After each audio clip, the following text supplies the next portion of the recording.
திருச்சி மாவட்டம் மணப்பாறை அருகே அழகக்கவுண்டம்பட்டியில் விவசாய நிலத்தில் திடீரென சுமார் 10 அடி ஆழத்திற்கு ஏற்பட்ட பள்ளம் குறித்து மாவட்ட நிர்வாகம் ஆய்வு செய்து வருகிறது.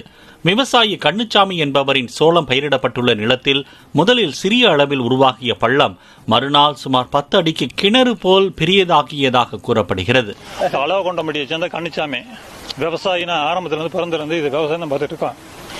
நேற்றுல இருந்து இந்த மாதிரி இருக்கு, என்னன்னு எங்களுக்கு தெரியல. கிணறுலாம் இல்ல, 55 வருஷமா இருக்க நாங்க இருக்கோம். எனக்கு தெரியும் எதுவும் இல்ல, சரளா காடு. வெட்டுனா வெறும் கல்லு தான் வரும்.